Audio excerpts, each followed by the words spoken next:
menjawab daripada pertanyaan saudara kita yang menanyakan dari channel Ponpes Al Islamiyah. Nah, ini ada pertanyaan dari saudari kami, seorang ibu yang beliau mempunyai anak yang kecil. Beliau menanyakan bagaimana hukumnya sholat berjamaah. Ini, karena beliau biasanya sholat berjamaah di musala, di masjid dekat rumahnya, namun beliau sedang mempunyai anak yang kecil. Apakah beliau harus sholat di rumah atau sholat di masjid? Nah, sebelum saya menjawab daripada pertanyaan itu, di sini saya akan sampaikan sedikit mengenai masalah hukum daripada sholat berjamaah. Nah, sholat berjamaah itu di dalam madhab kita, madhab Syafi'i, itu memang ada khilafiyah ulama. Antara Imam Nawawi dan Imam Ar-Rafi'i itu berbeda pendapat di dalam menghukuminya.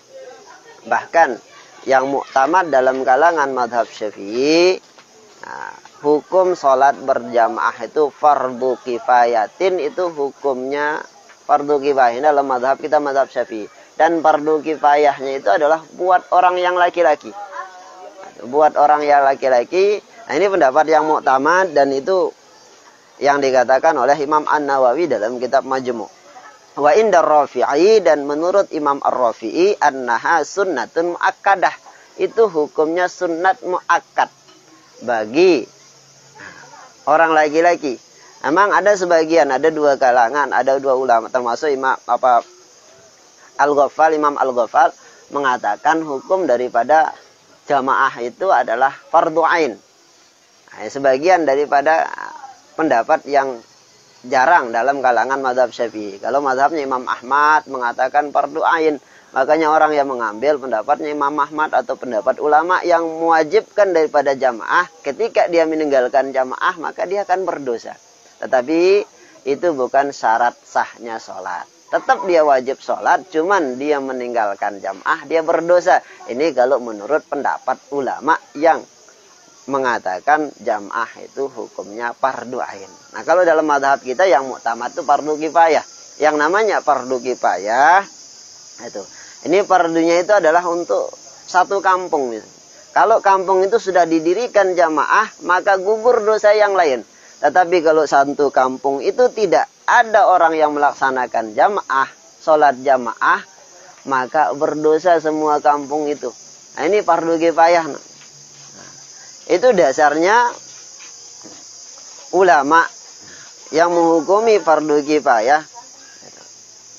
Kata Rasulullah Sallallahu Alaihi Wasallam itu daripada dasar, dengan dasar Rasulullah Sallallahu Alaihi Wasallam pernah bersabda, ma min salatin, tidak ada seseorang, 3 orang, fi qaryatin, itu dalam satu qaryah, dalam satu kampung, wala wadin, tidak juga dalam satu, wala badwin, gitu, tidak bisa, atau qabilatin, tidak ada dalam satu kabilah, la tuqamu fihim as-shalah, tidak didirikan padanya itu shalah, tidak didirikan jamaah di dalam satu kampung. Untuk kalau ada 3 orang kemudian tidak berjamaah, illa qad istahwadha alaihim asyaitan, kecuali orang itu sudah dikalahkan oleh setan, kata Rasulullah. Nah, dengan dasar ini ulama dalam kalangan mazhab Syafi'i menghukumi jamaah itu fardu kifayah.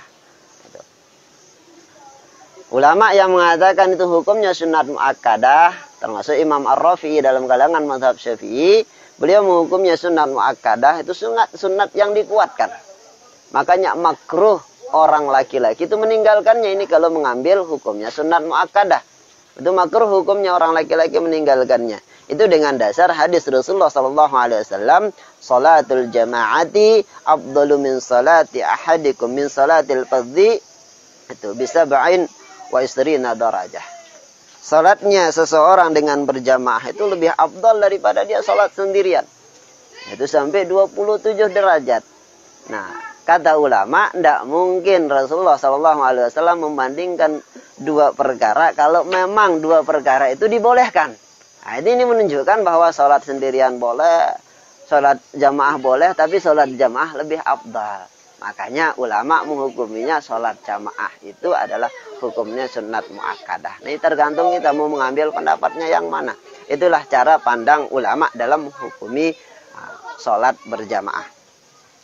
Ya, tapi yang muktamad dalam kalangan kita mazhab Syafi'i itu hukumnya sunat muakkadah. Apa hukumnya? Fardu kifayah. Maka jangan sampai dalam satu kampung itu tidak didirikan jamaah.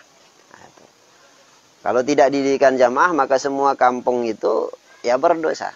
Nah, adapun untuk orang perempuan, kalau untuk orang perempuan, kata Imam Nawawi dalam kitab Majmu', qala ashabuna, berkata ashabus Syafi'i, la takunul jama'atu fi haqqin nisa'i fardhu 'ainin, bukanlah tiadalah gitu. La takunul jama'atu fi haqqin nisa'i fardhu 'ainin, tiadalah jamaah itu untuk bagi hak atau untuk orang perempuan itu fardhu 'ain. Itu. Wala fardhu kifayatin, tidak juga fardu kifayah. Walakinnaha mustahabbatun laha, tapi itu hukumnya disunnahkan saja. Itu untuk orang perempuan disunnahkan. Dan bukan sunat muakkad juga. Maknanya kalau orang perempuan itu meninggalkan jamaah, tidak sampai hukumnya makruh. Tapi tetap perempuan juga dianjurkan untuk berjamaah. Namun berjamaahnya perempuan, kalau laki-laki wa fi'luha lirrijal fil masjid afdalu. Kalau laki-laki itu mengerjakannya di masjid itu lebih afdal. Itu lebih utama li'annahu aksaru jam'an, karena di sana itu paling banyak jamaah. Makanya kalau kita mencari jamaah, cari jamaah yang paling banyak. Yang paling banyak jamaah lebih afdal lagi. Nah, apalagi imamnya yang faqih, yang alim, itu lebih utama lagi dalam berjamaah. Makanya laki-laki lebih diutamakan di masjid.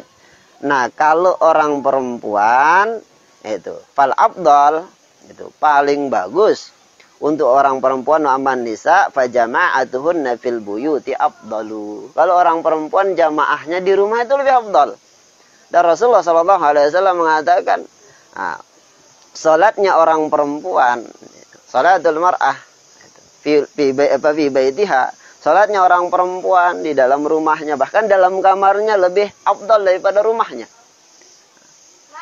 Di rumahnya lebih afdal daripada di masjid. Ini salatnya perempuan.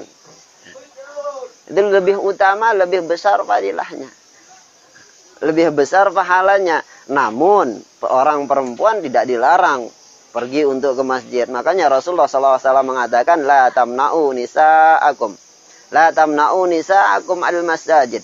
Jangan kamu halangi, jangan kamu tegah wanita-wanita kamu, istri-istri kamu untuk pergi ke masjid. Kalau dia minta izin ke masjid, ya diberikan. Betul. Makanya istrinya Sayyidina Umar radhiyallahu taala anhu, ketika beliau ditanya, padahal Sayyidina Umar itu tidak terlalu senang melihat orang perempuan ke masjid itu dulu. Sayyidina Umar, tapi istri beliau selalu ke masjid.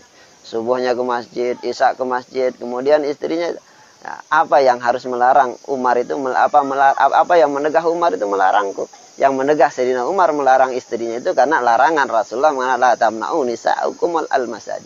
Jangan engkau tegah istri-istri kamu ke masjid. Ini menunjukkan bahwa boleh orang perempuan itu ke masjid. Baik dia sholat isya, sholat subuh, maupun sholat-sholat yang lain. Nah, kalau misalnya kehusuannya, nikmatnya ibadah itu di masjid, ya tidak apa-apa kerjakan, ketimbang kalau di rumah tidak khusyuk misalnya. Nah, kerjakan di masjid.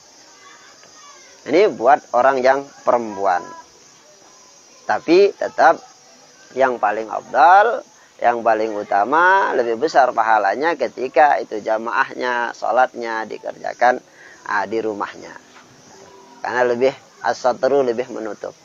Itu buat orang yang perempuan. Nah, kasus saudari kami yang menanyakan, nah lebih-lebih kalau kasusnya dia punya anak kecil. Kalau punya anak kecil lebih baik sholatnya di rumah saja. Sholatnya di rumah. Nah, kenapa? Karena nanti kalau ke masjid kepikiran anaknya, sholatnya jadi tidak khusyuk. Sholatnya jadi tidak khusyuk. Apalagi anaknya masih kecil, masih. Nah, kalau ditinggalkan di rumah, walaupun tidur nanti akan was-was nanti. Nah, akan membuka peluang, membuka pintu setan untuk menjadikan kita tidak khusyuk dalam sholat. Lalu kepikiran dengan anaknya, lebih baik sholat di rumah saja.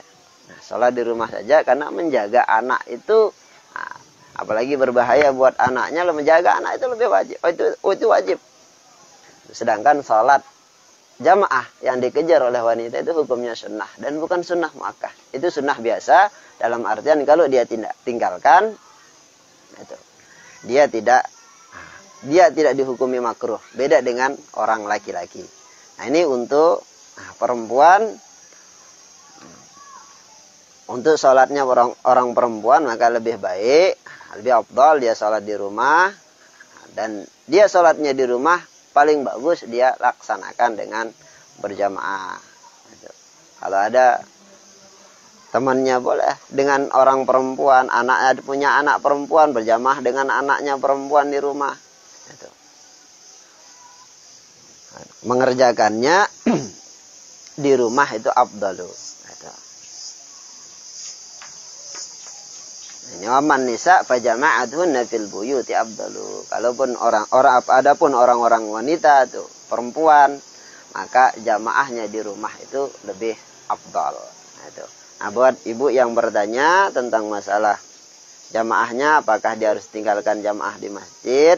Saran saya, ini kalau punya anak kecil ya lebih baik itu sholatnya di rumah saja, jangan sampai ditinggalkan anaknya. Apalagi ini lebih-lebih anaknya itu berbahaya buat anaknya nanti kalau ditinggalkan. Nah, sholat di rumah saja. Karena itu lebih afdal lebih bagus buat orang perempuan. Apalagi ada pertimbangan-pertimbangan seperti yang tadi, ini untuk sambil menjaga anaknya yang masih kecil. Nah, itu saja, itu jawaban dari kami. Mudah-mudahan bermanfaat buat ibu yang bertanya tentang masalah hukum sholat berjamaah baik laki-laki maupun orang perempuan, dan keafdalan sholat di masjid dan di rumah itu lebih utama. Kalau buat orang laki-laki paling bagusnya di masjid, kalau buat orang perempuan itu lebih bagusnya di rumahnya sendiri. Tetapi tidak dilarang orang perempuan itu pergi ke masjid selama dia menjaga, jangan sampai berwangi-wangian, jangan sampai menimbulkan fitnah baik dengan pakaiannya, cara jalannya. Nah, seperti itu. Dan di masjid memang ada khusus tempat yang disediakan buat orang perempuan. Nah, itu. Jangan sampai ikhtilat lah, bercampur antara saf laki-laki dengan perempuan.